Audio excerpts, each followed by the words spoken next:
السلام علیکم ورحمۃ اللہ وبرکاتہ۔ بسم اللہ الرحمن الرحیم۔ امام بخاری ریسرچ اکیڈمی علی گڑھ سے شائع ہونے والے ہفت روزہ الجمعہ میگزین 11 اکتوبر 2024 مطابق 7 ربیع الثانی 1446 ہجری کے مضامین کی آڈیو ریکارڈنگ پیش خدمت ہے۔ پہلا مضمون ہے ہمارا جواب کیا ہو۔ ادھر کچھ عرصے سے ہمارے ملک میں کچھ غلیظ قسم کے انسانوں نے نبی اکرم صلی اللہ علیہ وسلم کی شان میں گستاخی کا سلسلہ شروع کیا ہوا ہے۔ ہر کچھ روز کے بعد کوئی نہ کوئی اس طرح کی حرکت سامنے آتی رہتی ہے۔ یہ چیز مسلمانوں کے لیے بڑی تکلیف دہ اور باعث اذیت ہے، اس لیے کہ مسلمان سب کچھ برداشت کر سکتا ہے مگر اپنے نبی کی شان میں گستاخی برداشت نہیں کر سکتا۔ ایسی صورتحال میں سوال پیدا ہوتا ہے کہ ہمیں کیا کرنا چاہیے اور ایسے گھٹیا لوگوں کی حرکتوں کا کیا جواب دینا چاہیے۔ جب ہم غور کرتے ہیں تو ایسے غلیظ لوگوں کی حرکتوں کے 3-4 مقاصد ہمارے سامنے آتے ہیں۔ نمبر 1، شہرت کی چاہت۔ بہت سے لوگ اس طرح کی حرکت کر کے شہرت حاصل کرنا چاہتے ہیں۔ جب وہ دیکھتے ہیں کہ انہیں کوئی گھاس تک نہیں ڈال رہا ہے تو وہ ایسی اوچھی حرکتوں کے ذریعے لوگوں کو اپنی طرف متوجہ کرنا چاہتے ہیں۔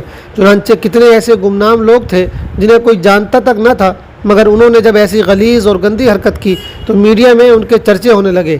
نمبر 2، نفرت کی سیاست۔ کبھی اس طرح کی حرکتیں نفرت کی سیاست کے مقصد سے کی جاتی ہیں۔ ہمارے ملک میں زیادہ تر یہی مقصد ہوتا ہے۔ کچھ سیاسی طاقتیں اس طرح سے ملک میں نفرت کا ماحول بناتی ہیں اور اپنا ووٹ بینک مضبوط کرتی ہیں۔ نمبر 3، اسلام کی بڑھتی ہوئی لہر کا خوف۔ اسلام کو روکنے کی ہزار کوششوں کے باوجود اسلام تیزی کے ساتھ پھیل رہا ہے، اس کی لہر بڑھتی چلی جا رہی ہے۔ یہ چیز اسلام کے دشمنوں کو ہضم نہیں ہوتی ہے، اس لیے وہ چاہتے ہیں کہ اسلام اور نبی اسلام کو بدنام کر کے لوگوں کو ان سے بدگمان کر دیں۔ جب لوگوں کے سامنے اسلام اور نبی اسلام کی یہ بدنما تصویر پہنچے گی تو وہ اسلام سے دور بھاگیں گے۔ اس مقصد سے پوری دنیا میں ایسی گندی حرکتیں کی جاتی ہیں اور افسوس کہ ہمارا ملک بھی اس میں پیچھے نہیں ہے۔ ہمارا جواب کیا ہو۔ نمبر 1، سب سے پہلی بات تو یہ کہ ہم خود اپنی طرف سے ایسا مواد اور ایسی ویڈیو شیئر نہ کریں اور اسے آگے نہ بڑھائیں۔ اگر گستاخی کرنے والے کے تعلق سے کوئی بات کہنی ہو یا اپنی جذبات کا اظہار کرنا ہو تو اس کی ویڈیو شیئر کیے بغیر اپنی بات کہیں۔ نمبر 2، چونکہ ایک مقصد نفرت کی سیاست بھی ہوتا ہے، اس لیے ہم اس بات کا خیال رکھیں کہ ہماری وجہ سے نفرت کی آگ اور تیز نہ ہو۔ اس سلسلے میں اصل بات یہ سمجھنے کی ہے کہ ایک تو وہ غلیظ شخص ہے جس نے ایسی حرکت کی ہے، وہ تو کسی بھی ہمدردی کا مستحق نہیں ہے۔ اس سے نفرت کرنا تو ہمارے ایمان کا تقاضا ہے، لیکن اس کے مذہب کے تمام لوگ اس کے ساتھ نہیں ہوتے، اس لیے ایسا نہ ہو کہ ہم ان تمام لوگوں کو ہی نفرت کی لپیٹ میں لے لیں، بلکہ ہونا یہ چاہیے کہ ہم ان کے ساتھ اچھے اخلاق اور اچھے برتاؤ سے پیش آئیں اور ان کے ذہنوں کو صاف کریں اور ضرورت کے وقت ان کی مدد کریں اور ان کے ساتھ اچھا سلوک کریں تاکہ وہ ہمارے سلوک سے متاثر ہو کر اسلام کے قریب آئیں۔ نمبر 3، چونکہ وہ ایسا کر کے اسلام کی بڑھتی ہوئی لہر کو روکنا چاہتے ہیں تو ہمارا کام یہ ہے کہ ہم پہلے سے زیادہ اسلام سے محبت کرنے لگیں، اس کو اپنی زندگی میں نافذ کریں اور اس کے پیغام کو دوسروں تک پہنچانے کی فکر کریں۔ قرآن کا ترجمہ اور سیرت کی کتابیں غیر مسلموں تک پہنچائیں۔ غرض یہ کہ ہم اپنی سطح پر اسلام کو پھیلانے کی کوشش کریں۔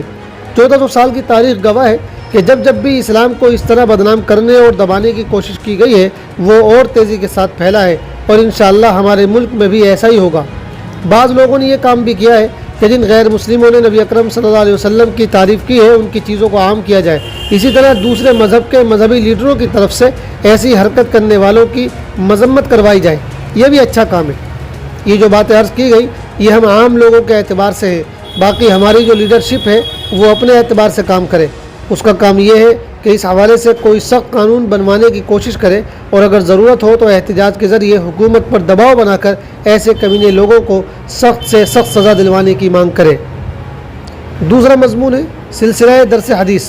نماز کی پابندی کریں، وہ بھی باجماعت۔ حضرت ابو ہریرہ نبی اکرم صلی اللہ علیہ وسلم سے روایت کرتے ہیں کہ ایک روز آپ صلی اللہ علیہ وسلم نے فرمایا، بے شک میرے دل میں یہ ارادہ ہوا کہ کسی کو حکم دوں کہ لکڑیاں جمع کرے، پھر اذان کا حکم دوں اور کسی شخص سے کہوں کہ وہ امامت کرے اور میں ان لوگوں کے گھروں پر جاؤں جو جماعت میں نہیں آتے اور ان کے گھروں کو جلا دوں۔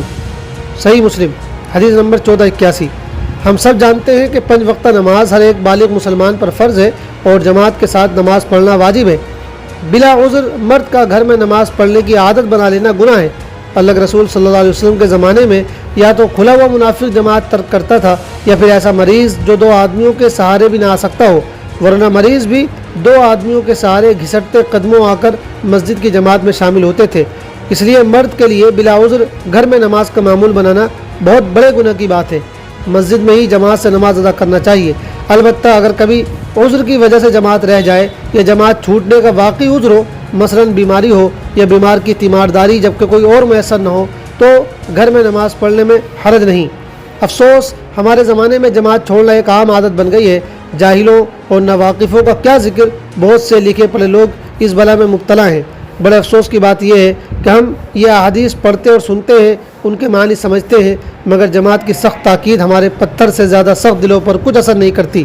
قیامت میں جب اللہ تعالیٰ کے سامنے سب سے پہلے نماز کے مقدمات پیش ہوں گے اور اس کے ادا نہ کرنے والوں یا ادائیگی میں کمی کوتاہی کرنے والوں سے باز پرس شروع ہوگی، اس وقت ہم کیا جواب دیں گے؟ اس کا استحضار رکھنا انتہائی ضروری ہے۔ بہت سے لوگوں کو جماعت تو دور نماز تک بوجھ لگتی ہے، حالانکہ اللہ پاک اپنی عبادتوں کے معاملے میں کسی بھی انسان پر کوئی بوجھ نہیں ڈالتا۔ نماز تو اللہ پاک سے باتیں کرنے کا سب سے اچھا اور بہترین ذریعہ ہے۔ نماز سراپا دعا ہے۔ اب اگر آپ مطلب سمجھ کر نماز پڑھیں تو آپ محسوس کریں گے کہ ثنا سے لے کر سلام تک نماز مکمل اپنے آپ میں ساری کی ساری دعا ہے، مناجات ہے، عبدیت کا اظہار ہے، اور جب اس عظیم عبادت کو اللہ اور اس کے رسول کے بتائے ہوئے طریقے کے مطابق ادا کیا جائے تو اس نماز کی برکتیں اور رحمتیں ہمیں اپنی زندگیوں میں محسوس ہوں گی۔ اسی لیے نماز کا اہتمام کریں، نیز نماز باجماعت پڑھنے کی بھرپور کوشش کریں اور اپنے آپ کو مجبور کریں کہ دوسرے سارے کام چاہے پیچھے رہ جائیں مگر نماز وہ بھی باجماعت کسی صورت میں ترک نہیں ہونے دیں گے۔ یقین جانیں کہ اگر ایک مرتبہ اس کی چاشنی ہمیں نصیب ہو گئی تو دنیا کا ہر مزہ اس کے آگے پھیکا اور بیکار لگنے لگے گا۔ علماء لکھتے ہیں کہ جماعت میں شرکت مسلمانوں کو آپس میں جوڑتی ہے، اس سے دین کی عظمت ظاہر ہوتی ہے اور ایک دوسرے کے مسائل و حالات کا علم بھی ہوتا ہے، ساتھ ہی اس سے ایمانی اخوت اور دینی بھائی چارے کو فروغ ملتا ہے، اور جماعت کا اہتمام مسلمانوں کے ایمان اور نیک عملی کی علامت ہے، اور فقہاء اس بات پر متفق ہیں کہ نماز باجماعت کا ترک بلا عذر جائز نہیں۔ اس لیے ہمیں چاہیے کہ نماز جیسی اس عظیم عبادت کا خاص خیال رکھیں اور جماعت کے ساتھ نماز ادا کرنے کی بھرپور کوشش کریں۔ اگلا مضمون ہے دستک۔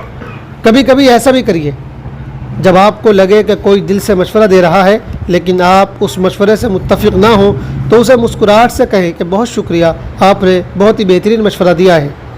جب آپ کی والدہ یا بیوی آپ کے لیے کوئی اسپیشل کھانا بنائیں لیکن آپ کو اتنی بھوک نہ ہو یا پھر آپ کو وہ بدمزہ لگ رہا ہو تو بھی پھر کہیں آج تو کھانے کا مزہ آ گیا۔ کھانا کھاتے ہوئے کچھ اداکاری کیجیے جیسے کھانا بہت ہی لذیذ ہے۔ جب کوئی بچہ اپنی پرفارمنس یا رزلٹ دکھائے اور آپ کو محسوس ہو کہ یہ مارکس اتنے زیادہ نہیں ہیں لیکن پھر بھی آپ کہیں واہ آپ نے تو کمال کر دیا، اس پر تو آپ کو انعام ملنا چاہیے۔ جب کوئی مایوسی کا شکار ہو اور اپنی زندگی کے مسائل بتا رہا ہو تو اس کو اتنی توجہ اور غور سے سنیے جیسے آپ دنیا کا بہت بڑا راز جان رہے ہیں۔ جب کوئی فیملی ممبر یا دوست یا رشتہ دار کچھ روز پریشان اور اکیلا نظر آئے تو اس کے پاس کوئی تحفہ لے کر جائیں اور کہیں کہ میں یہ تحفہ خاص آپ کے لیے لے کر آیا ہوں، اور پھر کچھ وقت مکمل فوکس کر کے اس کے ساتھ گزاریے۔ اگر کوئی شخص بار بار ناکام ہو چکا ہو تو کبھی اس کی چھوٹی سی کامیابی پر کچھ زیادہ ہی مبارکباد دیجیے، اس کی بے جا تعریفیں کیجیے، ایسے شو کریں جیسے آپ خود کامیاب ہوئے ہیں۔ ایسے جملوں کا کوئی نعم البدل نہیں ہے، آپ چاہ کر بھی اس کی طاقت کا اندازہ نہیں لگا سکتے۔ یہ مضمون ایک جگہ سے نقل کیا گیا ہے۔ مسائل: امام کے ساتھ رکوع میں شامل ہونے کا صحیح طریقہ۔ سوال: فرض نماز کے دوران جب امام رکوع میں ہو تو مسبوق مقتدی تکبیر کہتے ہی رکوع میں چلا جائے یا پھر تکبیر تحریمہ کہہ کر ہاتھ باندھنے کے بعد ہلکا سا قیام کر کے رکوع میں جائے، کون سا طریقہ بہتر ہے؟ جواب: امام رکوع میں ہو تو مقتدی کے لیے نماز میں شامل ہونے کا صحیح طریقہ یہ ہے کہ اگر مقتدی کو اس بات کا یقین ہو کہ وہ تکبیر تحریمہ کے بعد ثنا پڑھ کر امام کو رکوع میں پالے گا تو تحریمہ کے بعد ثنا پڑھ کر رکوع میں امام کے ساتھ شامل ہو جائے، اور اگر اس بات کا یقین نہ ہو کہ امام کو رکوع میں پا سکے گا تو تکبیر تحریمہ کے بعد سیدھا کھڑا ہو جائے، پھر دوسری تکبیر کہہ کر امام کے ساتھ رکوع میں شامل ہو جائے۔ یہی طریقہ زیادہ بہتر ہے۔ اور اگر تکبیر تحریمہ کہہ کر ہاتھ باندھنے کے بعد ہلکا سا قیام کر کے رکوع میں چلا گیا تب بھی نماز درست ہو جائے گی۔ السلام علیکم ورحمۃ اللہ وبرکاتہ۔